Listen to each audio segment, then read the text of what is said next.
দর্শক আমন্ত্রণ জানাচ্ছি রাতের দীপ্ত সংবাদে। আপনাদের সঙ্গে এই মুহূর্তে আছে আমি রুবায়াত হাসান। আর শুরুতেই থাকছে প্রধান খবরের শিরোনাম। মানবতা বিরোধী অপরাধে শেখ হাসিনা ও আসাদুজ্জামানের মৃত্যুদণ্ডাদেশ, রাজসাক্ষী মামুনের 5 বছর।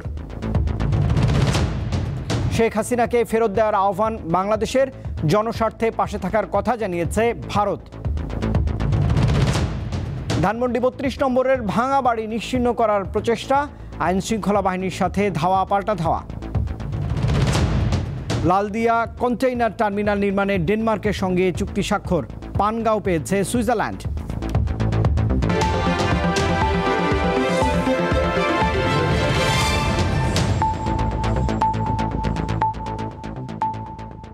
এবারে পুরো আয়োজন। জুলাই গণঅভ্যুত্থানে সংগঠিত মানবতা বিরোধী অপরাধের মামলায় সাবেক প্রধানমন্ত্রী শেখ হাসিনার মৃত্যুদণ্ডাদেশ দিয়েছে আন্তর্জাতিক অপরাধ ট্রাইব্যুনাল। এছাড়া সাবেক স্বরাষ্ট্রমন্ত্রী আসাদুজ্জামান খানের মৃত্যুদণ্ড ও রাজসাক্ষী হওয়া সাবেক আইজিপি চৌধুরী আবদুল্লাহ আল মামুনকে 5 বছরের কারাদণ্ড দেওয়া হয়েছে। শেখ হাসিনা ও আসাদুজ্জামান খানের সকল সম্পদ বাজেয়াপ্ত করা হয়েছে।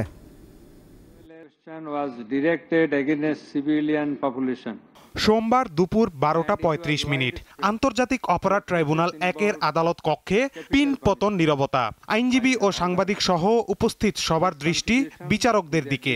প্রায় 2.5 ঘন্টা ধরে রায় পড়ে শোনান বিচারক। মামলায় আনা 5টি অভিযোগের প্রথমটিতে শেখ হাসিনা ও আসাদুজ্জামান খানের আমৃত্যু কারাদণ্ড এবং বাকি 4টিতে দেয়া হয় মৃত্যুদণ্ড। সেই সাথে শেখ হাসিনা ও কামালের সব সম্পত্তি বাজেয়াপ্ত করার নির্দেশ দিয়েছে আদালত। আর রাজসাক্ষী চৌধুরী মামুনের 5 বছরের কারাদণ্ড দেয়া হয়েছে। রায়ে সন্তুষ্টি প্রকাশ করে রাষ্ট্রপক্ষ জানিয়েছে এটি প্রতিশোধ নয়, ন্যায় বিচার প্রতিষ্ঠার জন্য জাতির প্রতিজ্ঞা পূরণ। শহীদরা ন্যায় বিচার পেয়েছেন, রাষ্ট্র ন্যায় বিচার পেয়েছে, প্রসিকিউশন পক্ষ ন্যায় বিচার পেয়েছে।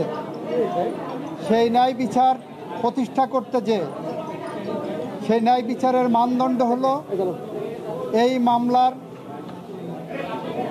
2 জন আসামিকে সর্বোচ্চ শাস্তি মৃত্যুদণ্ড দেওয়া হয়েছে।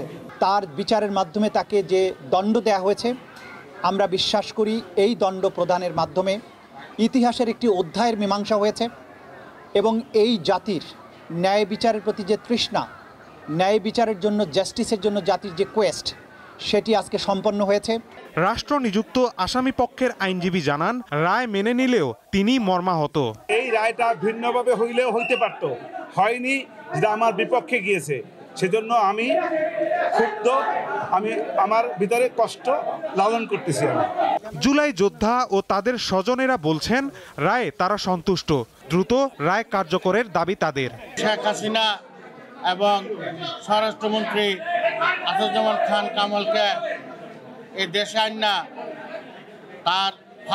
তাদের ফাঁসি কার্যকর করার জন্য আমি সরকারের প্রতি আহ্বান জানাচ্ছি। শুধু রায়তেই আমরা সন্তুষ্ট না, আমরা চাই যেই 2 জনের ফাঁসির রায় শোনানো হয়েছে তাদেরকে যেখান থেকে পারবে এই সরকার ধরে নিয়ে আসবে এবং যত দ্রুত সম্ভব তার যে রায় সেটা কার্যকর হবে।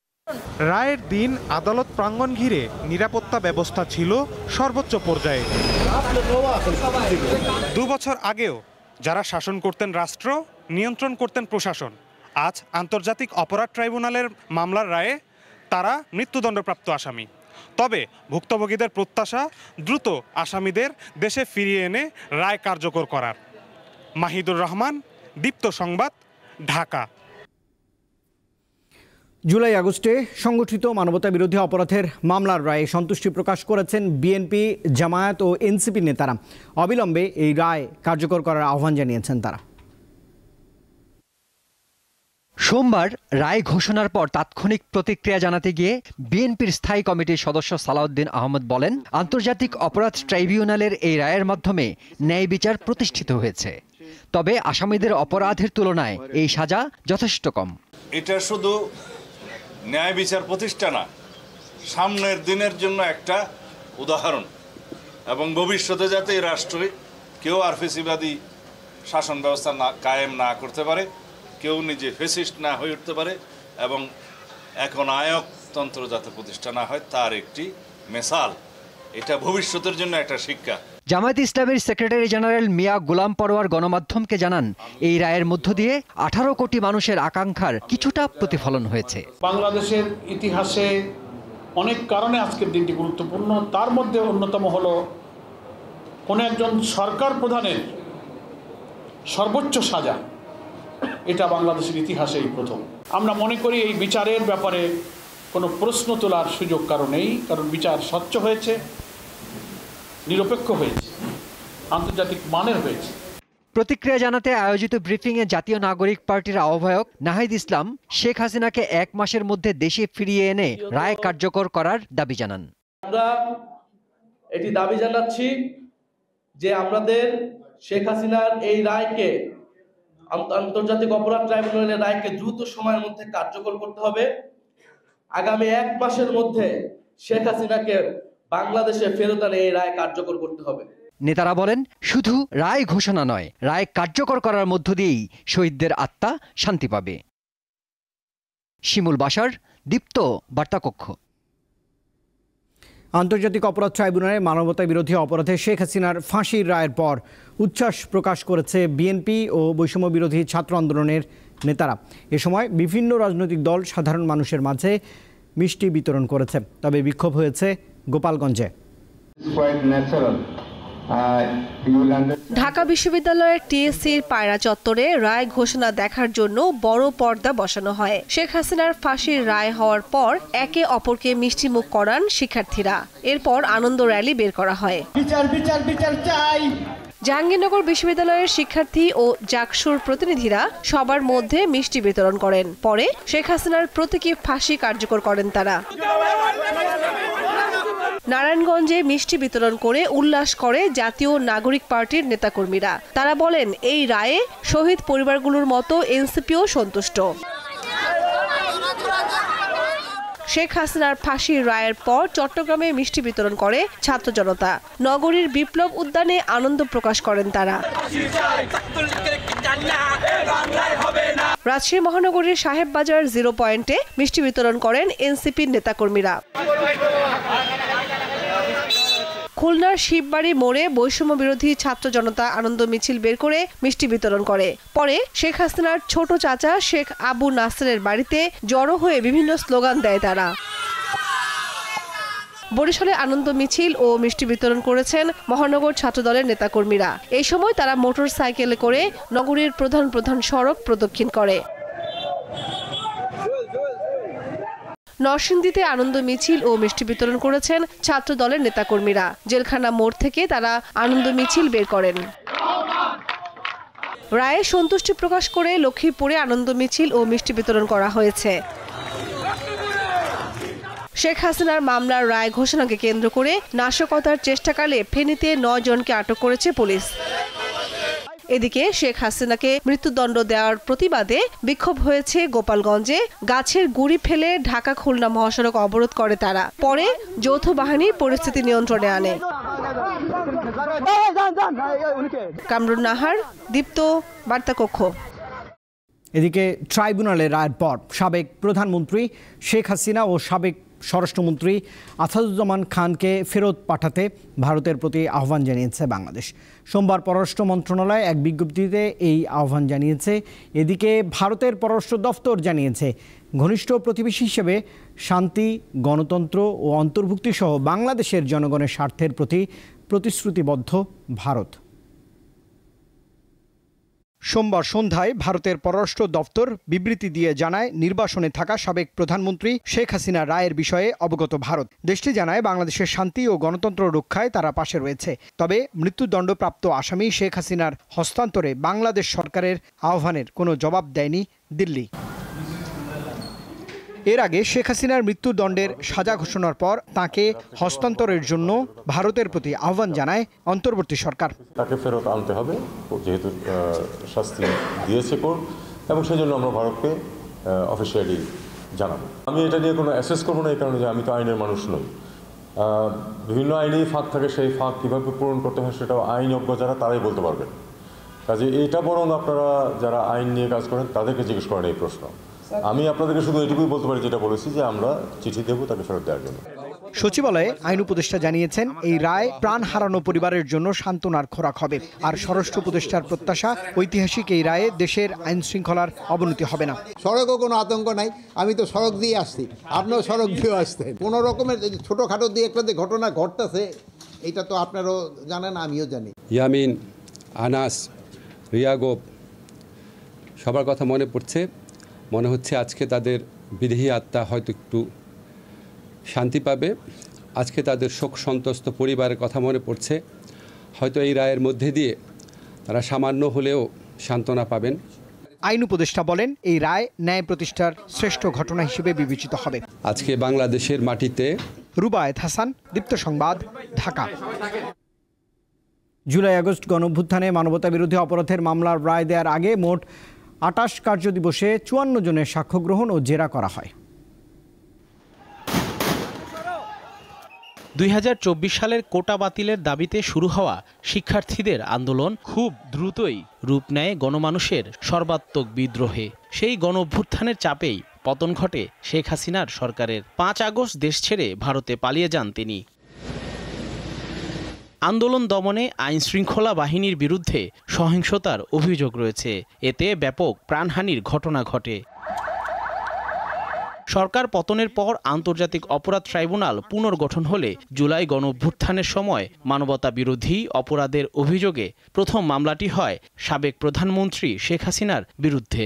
একই মামলায় আসামি করা হয় সাবেক স্বরাষ্ট্রমন্ত্রী আসাদুজ্জামান খান কামালকেও। গত বছরের ১৭ অক্টোবর পুনর্গঠিত ট্রাইব্যুনালে এ মামলার কার্যক্রম আনুষ্ঠানিকভাবে শুরু হয়। সেদিনই শেখ হাসিনার বিরুদ্ধে গ্রেফতারি পরোয়ানা জারি করা হয়। চলতি বছরের মার্চে সাবেক আইজিপি চৌধুরী আবদুল্লাহ আল মামুনকে আসামি হিসেবে যুক্ত করার আবেদন মঞ্জুর করে ট্রাইব্যুনাল। ১২ মে তদন্ত সংস্থা চিফ প্রসিকিউটরের কাছে রিপোর্ট জমা দেয়। এরপর ১ জুন শেখ হাসিনা সহ ৩ জনের বিরুদ্ধে আনুষ্ঠানিক অভিযোগ দাখিল করে প্রসিকিউশন। ৮,৭৪৭ পৃষ্ঠার অভিযোগে সাক্ষী করা হয় ৮৪ জনকে। আসামিদের বিরুদ্ধে আনা ৫ অভিযোগের মধ্যে রয়েছে ১৪ জুলাই গণভবনে উস্কানিমূলক বক্তব্য দেওয়া, হেলিকপ্টার, ড্রোন ও প্রাণঘাতী অস্ত্র ব্যবহার করে আন্দোলন দমনের নির্দেশ, রংপুরে বেগম রোকেয়া বিশ্ববিদ্যালয়ের ছাত্র আবু সাইদকে গুলি করে হত্যা, রাজধানীর চাংখারপুলে ৬ আন্দোলনকারীকে হত্যা এবং আশুলিয়ায় ৬ জনকে পুড়িয়ে হত্যা। এসব অভিযোগ আমলে নিয়ে অভিযোগ গঠনের মাধ্যমে গত ১০ জুলাই শেখ হাসিনা সহ ৩ আসামির বিচার শুরু করার আদেশ দেয় আন্তর্জাতিক অপরাধ ট্রাইব্যুনাল ১। শেখ হাসিনা ও আসাদুজ্জামান খানকে পলাতক দেখিয়ে বিচার শুরু হলে কারাগারে থাকা একমাত্র আসামি সাবেক আইজিপি চৌধুরী আবদুল্লাহ আল মামুন আদালতে রাজসাক্ষী হওয়ার আবেদন করেন। সাক্ষ্য গ্রহণ শেষে ১২ অক্টোবর শুরু হয় যুক্তিতর্ক খণ্ডন। মোট ২৮ কার্যদিবসে ৫৪ জনের সাক্ষ্য জেরা শেষে গেল ১৩ নভেম্বর মামলার রায়ের তারিখ ঘোষণা করা হয়। আদালত তার সুবিবেচনা, তার প্রজ্ঞা প্রয়োগ করবেন। জহিরুল হোসেন, দীপ্ত সংবাদ, ঢাকা। আইনশৃঙ্খলা বাহিনীর বাধায় রাজধানীর ধানমন্ডি ৩২ নম্বরের ভাঙ্গা বাড়িটি পুরোপুরি নিশ্চিহ্ন করতে পারেনি বিক্ষুব্ধ ছাত্র জনতা। এই সময় ধাওয়া পাল্টা ধাওয়ায় পুলিশসহ বেশ কয়েকজন আহত হয়েছেন। আশপাশের এলাকায় ছড়িয়ে পড়ে উত্তেজনা। মানবতা বিরোধী অপরাধের মামলায় সাবেক প্রধানমন্ত্রী শেখ হাসিনার বিরুদ্ধে রায় ঘোষণাকালে সোমবার দুপুরের দিকে দুটি এক্সক্লাভেটর নিয়ে ধানমন্ডির ৩২ নম্বর সড়কে শেখ মুজিবুর রহমানের বাড়ির ধ্বংসাবশেষ পুরোপুরি গুড়িয়ে দিতে যায় একদল বিক্ষোভকারী।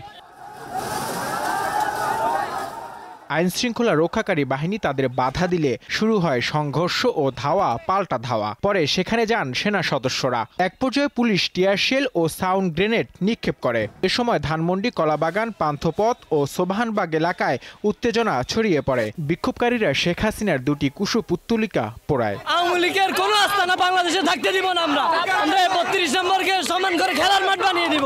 বাংলার বাড়িতে ৩২ রাখবো না, কথা একটাই। আমাদের কথা স্পষ্ট, বাধা দিলে বাঁধবে লড়াই। আমরা সেই বাধা ভেঙে কিছু সামনে আগাইছি। সেই বাধা ভেঙে আমরা হচ্ছে যে আমাদের চূড়ান্ত গন্তব্য পর্যন্ত যাব। এখানে আমরা ক্রিকেট খেলবো, হয় ফুটবল নয় ক্রিকেট, দুটোটা এখানে খেলা হবে। রায় ঘোষণার পর বিক্ষোভকারীরা আবারও সংগঠিত হয়ে ৩২ নম্বরের দিকে অগ্রসর হয়। তখন আইন শৃঙ্খলা বাহিনী বাধা দিলে ফের ধাওয়া পাল্টা ধাওয়া শুরু হয়। এতে পুলিশ সহ বেশ কয়েকজন আহত হয়। আমাকে নির্মমভাবে কিভাবে আঘাত করেছে এখানে দেখেন, আমার কপালে দেখেন, এখানে আবার এই যে এইখানে দেখেন কিভাবে মেরেছে আমাকে। আমি হাত পা নাড়াতে পারতেছি না, আমার এত বাজে অবস্থা করছে। এই মানুষগুলো আপনি মারাইলেন আজকে। ভাই এটা কি? এরা আর্মির দায়িত্ব থেকে আসে। আমি সবারই দায়িত্ব, আমার দায়িত্ব, আপনাদের দায়িত্ব, সবার দায়িত্ব। এটা আমি সাউন্ড গ্রেনেড মারছি ভাই। আর ব্লকে আসার পরে যখন ব্লকটা ভেঙে ফেলছে তখন আমরা তাদেরকে বাধা দিয়েছি, তাদেরকে এখান থেকে সরাই দিচ্ছি। মানে আপনাদের দেখলাম অনেক ধাওয়া পাল্টা দেওয়া হলো, তারা কি মারমুখী হয়েছিল বা পুলিশ একটু তারপরে পাটকেল মারার চেষ্টা করছে, আমরা এরপরে গত বছরের ৫ আগস্ট আওয়ামী লীগ সরকারের পতনের পর ৩২ নম্বরের ঐতিহাসিক বাড়িটি আগুনে পুড়িয়ে দেয় ছাত্র জনতা। নূর আলম, দীপ্ত সংবাদ, ঢাকা। লালদিয়া কন্টেইনার টার্মিনাল নির্মাণে ডেনমার্কের এপিএম টার্মিনালের সঙ্গে ৩৩ বছর মেয়াদি চুক্তি সই করেছে চট্টগ্রাম বন্দর কর্তৃপক্ষ। এর মধ্যে ৩ বছর টার্মিনাল নির্মাণের সময়। একই দিন কেরানীগঞ্জের পানগাঁও অভ্যন্তরীণ কন্টেইনার টার্মিনাল পরিচালনায় সুইজারল্যান্ডের মেডলকের সঙ্গে ২২ বছর মেয়াদি চুক্তি করা হয়েছে। নৌ পরিবহন উপদেষ্টা জানিয়েছেন, এর মাধ্যমে বাংলাদেশের বাণিজ্য ও সরাসরি বিদেশি বিনিয়োগে নতুন যুগের সূচনা হলো। চট্টগ্রাম বন্দরের কাছে কর্ণফুলী নদীর তীরবর্তী একটি এলাকা লালদিয়া চর। চট্টগ্রাম বন্দরের সক্ষমতা বাড়াতে এখানে একটি নতুন কন্টেইনার টার্মিনাল নির্মাণ করা হচ্ছে। ডেনমার্কের বন্দর পরিচালনাকারী সংস্থা এপিএম টার্মিনাল নিজস্ব অর্থায়নে এটি নির্মাণ করবে। এ লক্ষ্যে সোমবার ঢাকায় এপিএম টার্মিনালের সঙ্গে চুক্তি স্বাক্ষর করেছে চট্টগ্রাম বন্দর কর্তৃপক্ষ। চুক্তি অনুযায়ী টার্মিনাল নির্মাণে সময় লাগবে ৩ বছর, যাতে ব্যয় হবে ৬,৭০০ কোটি টাকা। নির্মাণের পর ৩০ বছর তা পরিচালনা করবে ডেনমার্কের প্রতিষ্ঠানটি। এরপর দুই পক্ষ চাইলে চুক্তির মেয়াদ আরও ১৫ বছর বাড়ানো যাবে। লালদিয়া কন্টেইনার টার্মিনাল হবে দেশের অর্থনৈতিক প্রবেশদ্বার, যার মাধ্যমে ভবিষ্যতের দরজা খুলবে, যা দেশের উন্নয়নের জন্য অত্যন্ত গুরুত্বপূর্ণ। এটি একটি টেকসই বন্দর হবে। এটি কর্মসংস্থানের সুযোগ তৈরি করবে। এই গুরুত্বপূর্ণ খাতে ড্যানিশ বিনিয়োগ আরও বড় বিনিয়োগকারীদের বাংলাদেশে আকৃষ্ট করতে সাহায্য করবে। চুক্তি অনুযায়ী কন্টেইনার ব্যবহারের সক্ষমতা বা প্রতি টিইউতে চট্টগ্রাম বন্দর পাবে $21। তবে বার্ষিক কন্টেইনার হ্যান্ডলিং ৯ লাখ টিইউ ছাড়ালে এই হার বেড়ে হবে $23। এটি দেশের জন্য একটি নতুন সূচনা। এই চুক্তির মধ্য দিয়ে ডেনমার্ক এবং ইউরোপ থেকে আরও বড় ও বৈচিত্র্যময় বিনিয়োগের জন্য নতুন দ্বার উন্মোচন হবে। নৌপরিবহন উপদেষ্টা জানিয়েছেন, এই চুক্তি কর্মসংস্থানের সাথে চট্টগ্রাম বন্দরের কর্মপরিধি বাড়াবে। একটা নতুন যাত্রা শুরু, কারণ আমাদের দেশে ইনভেস্টমেন্ট খুব কম এসেছে। আপনারা জানেন যে এই ইনভেস্টমেন্ট যখন এটা কমপ্লিট হবে তখন আমাদের অনেক young generation will get there job, and particularly those who are educated young who doesn't have job, much job in Bangladesh. একই দিন রাজধানীর অদূরে কেরানীগঞ্জের পানগাঁও অভ্যন্তরীণ কন্টেইনার টার্মিনাল পরিচালনা ও ব্যবস্থাপনা বিষয়ে সুইজারল্যান্ড ভিত্তিক প্রতিষ্ঠান মেডলকের সাথে ২২ বছর মেয়াদী কনসেশন চুক্তি স্বাক্ষর করে চট্টগ্রাম বন্দর কর্তৃপক্ষ। শাহরিয়ার ইমন, দীপ্ত সংবাদ, ঢাকা। আগামী জাতীয় সংসদ নির্বাচন ও গণভোটে শতভাগ সততা, নিরপেক্ষতা ও নিষ্ঠার সঙ্গে দায়িত্ব পালনে জেলা প্রশাসকদের নির্দেশনা দিয়েছেন প্রধান উপদেষ্টা ডক্টর মোহাম্মদ ইউনূস। সোমবার প্রধান উপদেষ্টার কার্যালয়ে সদ্য পদায়নকৃত ৫০ জেলা প্রশাসক সহ ৬৪ জেলার প্রশাসকদের উদ্দেশ্যে দেয়া বক্তব্যে তিনি এমন নির্দেশনা দেন। ডক্টর ইউনূস বলেন, এবারের নির্বাচন গতানুগতিক নয়, এটি হবে দেশ রক্ষার নির্বাচন। তিনি বলেন, ১০০ বছরের জন্য জাতি কোন দিকে যাবে তার গতিপথ নির্ধারণে নির্বাচন হবে এটা। প্রধান উপদেষ্টা বলেছেন, জাতি বহু প্রহসনের নির্বাচন দেখেছে, সেই স্মৃতি ছাপিয়ে যেতে সবাইকে ভূমিকা রাখতে হবে। এবার ধন্যবাদ জানাচ্ছি। আমি বলবো, এই যে নির্বাচনে আমরা ঢুকছি সেটা শতাব্দীর নির্বাচন। এটা ১০০ বছরের জন্য জাতি কোন দিকে যাবে তার গতিপথ নির্ধারণের নির্বাচন। সেই জন্য এর গুরুত্ব অসীম। এর মাধ্যমে জাতি তার ঠিকানা খুঁজে পাবে। কালো টাকা ও পেশি শক্তির ব্যবহার বন্ধ করা না গেলে জাতীয় সংসদ নির্বাচন আগের মতোই তামাশার নির্বাচনে পরিণত হবে বলে মন্তব্য করেছেন রাজনৈতিক দলের নেতারা। সোমবার ইসির সঙ্গে সংলাপে তারা পোস্টারের ব্যবহার ফিরিয়ে আনা, জামানতের টাকা কমানো ও নির্বাচনে ড্রোন ব্যবহারের পক্ষে মত দিয়েছেন। সুষ্ঠু ভোট আয়োজনে রাজনৈতিক দলগুলোর সাথে নির্বাচন কমিশনের ধারাবাহিক সংলাপ চলছে। সোমবারের সংলাপে নিবন্ধিত সব রাজনৈতিক দলকে নির্বাচনে অংশগ্রহণের সুযোগ দেওয়া, আচরণবিধি ভঙ্গ করলে প্রার্থিতা বাতিল, পেশি শক্তির ব্যবহার বন্ধ করা সহ কয়েক ধাপে নির্বাচন আয়োজনের পক্ষে মত দেন রাজনীতিবিদরা। 2 দিন বা 3 দিনের নির্বাচন করা যায় কিনা, তাহলে হয় কি নির্বাচন সহায়তাকারী আইন শৃঙ্খলা রক্ষাকারী বাহিনী ক্যান বি ডুপ্লিকেটেড, তাদের উপস্থিতিটা বিভিন্ন জায়গায় নেওয়া যায়। যদি কালো টাকার প্রভাব এবং পেশি শক্তির দৌরাত্ম্য বন্ধ করা না যায়, নির্মূল করা না যায়, তাহলে সেই নির্বাচন তামাশার নির্বাচন হবে। সেই নির্বাচনে জনগণের প্রকৃত রায়ের প্রতিফলন হবে না। নির্বাচনে এআই এর অপব্যবহার রোধ, পোস্টারের ব্যবহার বাদ না দেওয়া, জামানতের টাকা কমানো ও ভোট কেন্দ্রের নিরাপত্তা নিশ্চিতের পরামর্শ দেন তারা। ভোটাররা যাতে নির্ভয়ে নিজ ভোটাধিকার প্রয়োগ করতে পারেন, তার জন্য নির্বাচন পরবর্তী সহিংসতা রোধে আইন প্রণয়ন করতে হবে। আমাকে যে ভালোবাসে, আমার ব্যানারটা, আমার পোস্টারটা, আমার লিফলেটটা তার ঘরের দেওয়ালে রেখে দিবে। আমাকে যে ঘৃণা করে সে ছিঁড়ে ফেলবে। ঘৃণা করাটাও আমার প্রতি একটা আকর্ষণ। ব্যানারের ব্যবস্থা, পোস্টারের ব্যবস্থাটা বিলীন করা সঠিক হবে বলে আমি মনে করি না। তারা ভোটারদের আচরণবিধি তৈরি করেন, তাদেরকে এডুকেট করেন, তাদের লিটারেসি ইজ ক্রিটিক্যাল। তারা যেদিন ভোট দেওয়ার জন্য উপযোগী হয়ে যাবে, তখন সেই দিন আপনাদের এই গেজেট প্রার্থীদের জন্য এবং পলিটিক্যাল পার্টিদের জন্য করতে হবে না।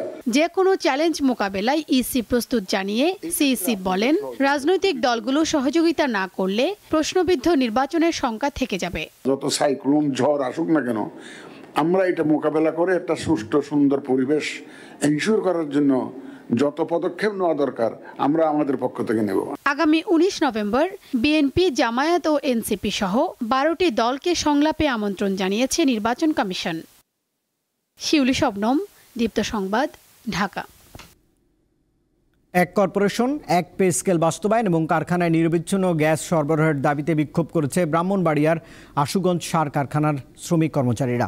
সোমবার সকাল থেকে 1 ঘন্টা এই কর্মসূচি পালিত হয়। কারখানার প্রধান ফটকের সামনে অনুষ্ঠিত বিক্ষোভ সমাবেশে শ্রমিক কর্মচারীরা অংশ নিয়েছেন। দাবি মানা না হলে ঢাকা সিলেট মহাসড়ক অবরোধের ঘোষণাও দেন বিক্ষুব্ধরা। এ সময় বক্তারা বলেছেন, শুধুমাত্র টেকনিশিয়ান ও অপারেটরদের মজুরি স্কেলে রেখে বাকি সবাইকে বেতন ভাতা দেওয়া হয় জাতীয় পে স্কেলে। একই কারখানার শ্রমিক কর্মচারীদের জন্য 2টি বেতন কাঠামো বৈষম্যমূলক। গত 1 মার্চ থেকে আশুগঞ্জ সার কারখানায় ইউরিয়া উৎপাদন বন্ধ রয়েছে। আন্তর্জাতিক অপরাধ ট্রাইব্যুনাল থেকে সরাসরি সম্প্রচার করা রায় ঘোষণার কার্যক্রম স্থান পায় আন্তর্জাতিক গণমাধ্যমেও। টেলিভিশনের মতো পত্রিকা এবং অনলাইনেও গুরুত্ব পেয়েছে শেখ হাসিনা মামলার রায় ঘোষণার খবর প্রকাশ করা হয়।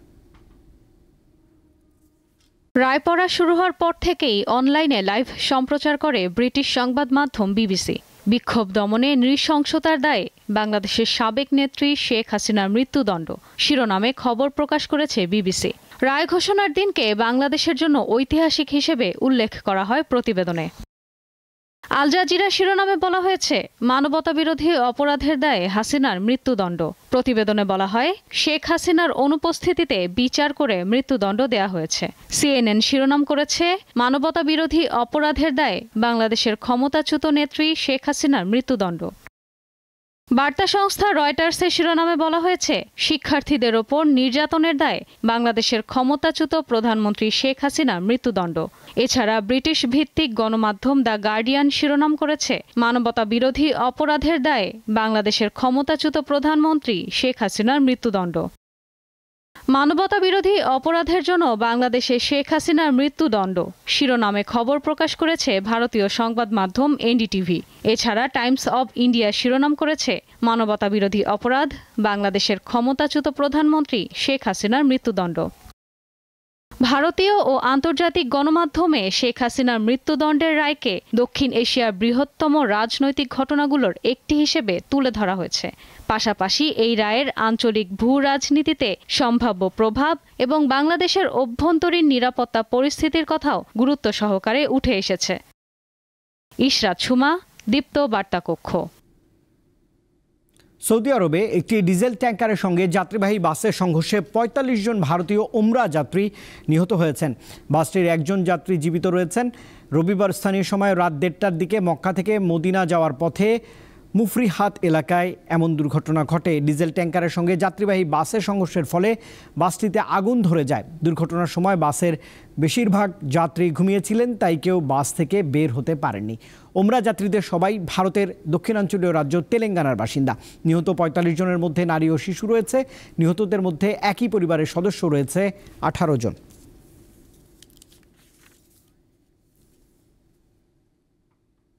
এবারে খেলার খবর। এএফসি এশিয়ান কাপ বাছাইয়ের ফিরতি লেগে আগামীকাল বাংলাদেশের মুখোমুখি হবে ভারত। শিলংয়ে প্রথম ম্যাচ গোলশূন্য ড্র হয়। এবার ঘরের মাঠে প্রতিপক্ষকে হারাতে মরিয়া জামাল, হামজা ও সৌমিত্রা। ঢাকা স্টেডিয়ামে খেলাটি শুরু হবে রাত ৮টায়। এশিয়ান কাপ বাছাইয়ে নিজেদের প্রথম ম্যাচে গেল মার্চে ভারতের বিপক্ষে মাঠে নামার আগে সংবাদ সম্মেলনে ব্লু টাইগার্সকে বড় ভাই উল্লেখ করে সমালোচনার মুখে পড়েছিলেন অধিনায়ক জামাল ভুঁইয়া। এবারও ঘরের মাঠে অতিথিদের সাথে হাড্ডাহাড্ডি লড়াইয়ের আভাস দিলেন তিনি। প্রায় ১০ মাসের ব্যবধানে ভারত দলের বিপক্ষে জয়ের স্বপ্ন দেখছেন তিনি। এখন যে অবস্থা ইন্ডিয়া আছে, এটা it's not the best. So এইখানে আমরা ক্যাপিটালাইজ করতে পারি, কারণ আপনি যদি ইন্ডিয়া দেখেন, ওরা সুপার লিগ এখনো শুরু হয় না। India players they will focus on Bangladesh. Whatever happens in India, it happens in India. But এইখানে ওরা সব খেলোয়াড়, ওরা সব professional player. Bangladesh Bharat match মানেই বাড়তি উন্মাদনা, সেটা ক্রিকেট, ফুটবল কিংবা অন্য যে কোনো ইভেন্টই হোক না কেন। সমর্থকদের মাঝে লড়াই হাড্ডাহাড্ডি হলেও মাঠের লড়াইয়ে সবসময় ভারতই এগিয়ে। দুদেশের ৩২ বারের দেখায় মাত্র ১৬ বার জিতেছে তারা। বাংলাদেশের জয় দুটি, ১৯৯১ ও ১৯৯৯ সালে, অর্থাৎ ২ যুগেরও বেশি সময় ধরে জিততে পারেনি তারা। ড্র হয়েছে বাকি ১৪টি ম্যাচ। যদিও পরিসংখ্যান নিয়ে মাথা ব্যথা নেই তাদের। বেঙ্গল টাইগার্সের বর্তমান দলটা যে আগের চেয়েও ঢের শক্তিশালী। এটা আমার জন্য বড় অ্যাসাইনমেন্ট। বাংলাদেশ দলে হামজা, সমিত, কিউবা, মিচেলরা রয়েছেন, তবে এটা নিয়ে বাড়তি চিন্তা করছি না। একটা ভালো জয় নিয়ে ফিরতে চাই। এএফসি এশিয়ান কাপ বাছাই থেকে দুদলই ছিটকে পড়েছে ঠিক, কিন্তু বাংলাদেশ ভারত এশিয়ান ডার্বির লড়াইয়ের উত্তাপ ঠিকই রয়েছে ফুটবলের সবুজ গালিচায়। মোহাম্মদ হাসিব, দীপ্ত স্পোর্টস, ঢাকা। দর্শক, এই খবরের সঙ্গে শেষ করছি রাতের দীপ্ত সংবাদ। শেষ করার আগে প্রধান খবরের শিরোনাম জানাবো আরেকবার। মানবতা বিরোধী অপরাধে শেখ হাসিনা ও আসাদুজ্জামানের মৃত্যুদণ্ডাদেশ, রাজসাক্ষী মামুনের ৫ বছর। শেখ হাসিনাকে ফেরত দেওয়ার আহ্বান বাংলাদেশের, জনস্বার্থে পাশে থাকার কথা জানিয়েছে ভারত। ধানমন্ডি ৩২ নম্বরের ভাঙা বাড়ি নিশ্চিহ্ন করার চেষ্টা, আইনশৃঙ্খলা বাহিনীর সঙ্গে ধাওয়া পাল্টা ধাওয়া। লালদিয়া কন্টেইনার টার্মিনাল নির্মাণে ডেনমার্কের সঙ্গে চুক্তি স্বাক্ষর, পানগাঁও পেল সুইজারল্যান্ড।